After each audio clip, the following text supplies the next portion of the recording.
Okay, picture this. You've got two absolutely perfect clocks. They were built to be exactly identical in the exact same scientific lab, and they are set to the precise, exact same second. Now, imagine one of them with about to start lying to us. And the wildest part of the whole thing, it will be entirely right to do so. Welcome to this explainer.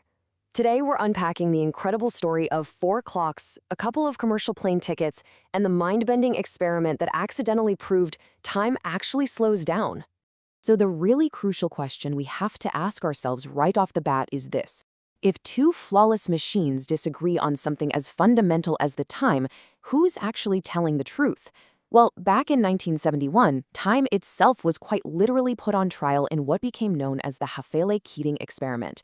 I mean, we all live our lives just assuming that a second is a second, right? No matter where you are, how high up you are, or how fast you're moving. But what if time isn't just this fixed universal background ticking away? What if time actually bends? Which brings us to a setup that honestly almost sounds like the start of a joke.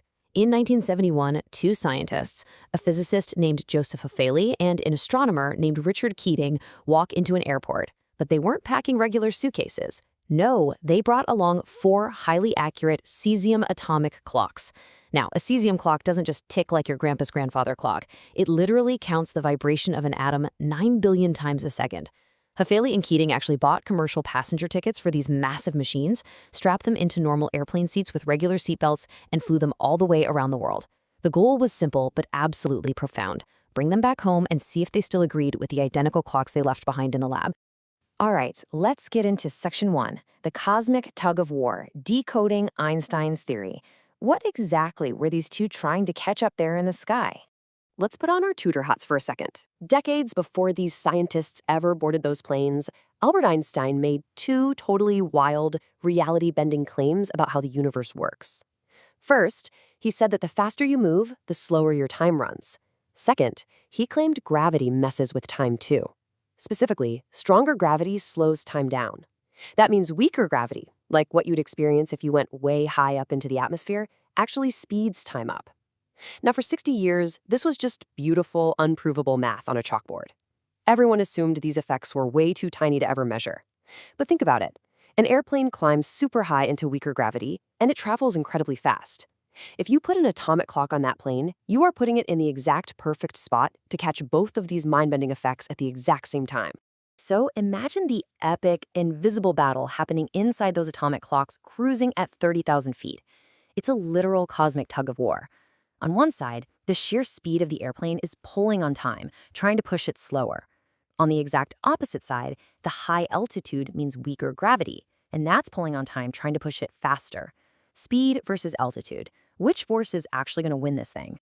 To find out who takes the trophy, let's move to Section 2, flying east versus west, proving the contradiction.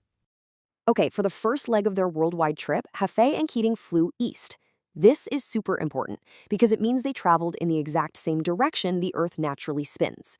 Since they were moving with the Earth's rotation, their total speed relative to the center of the Earth was incredibly fast. Speed became the ultimate winner of the tug-of-war.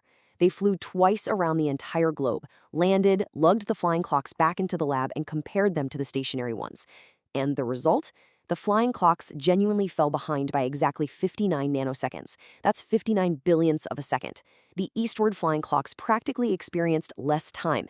Time had slowed down, exactly the way Einstein said it would.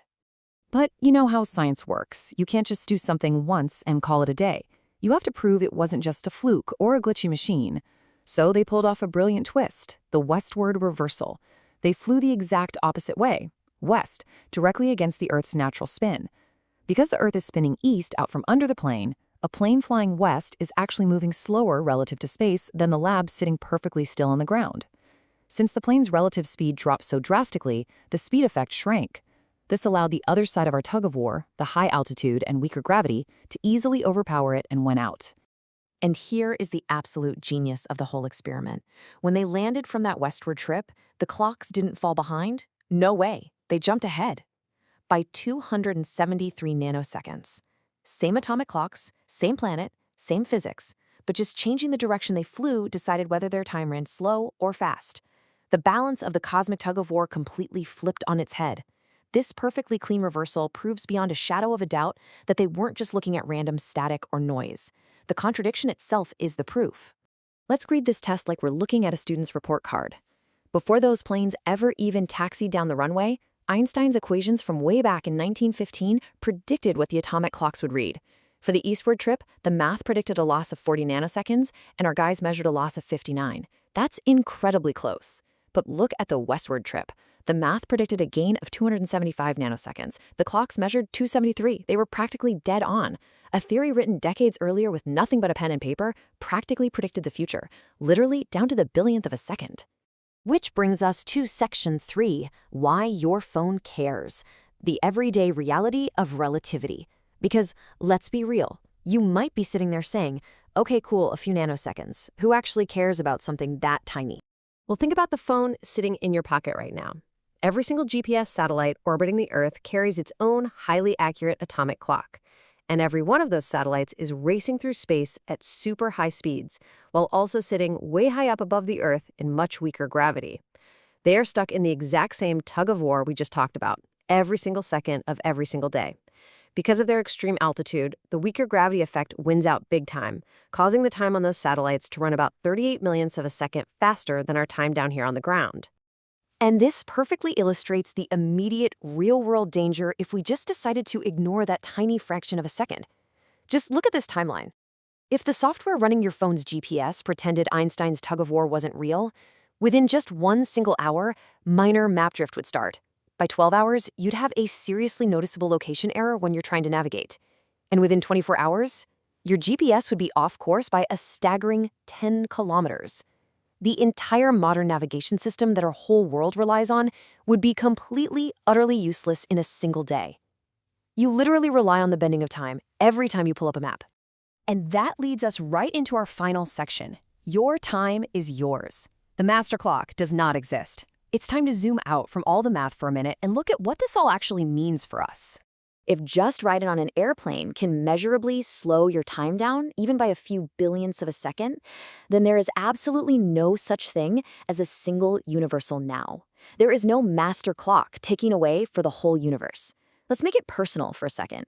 Someone living on a really high mountain peak, living in slightly weaker gravity, actually ages a tiny bit faster than someone living at sea level down on the beach. It's fully measurable. Now, over an entire lifetime, the difference might only add up to a tiny fraction of a second, but it proves something incredible. The people you love are not, strictly speaking, living in the exact same time that you are.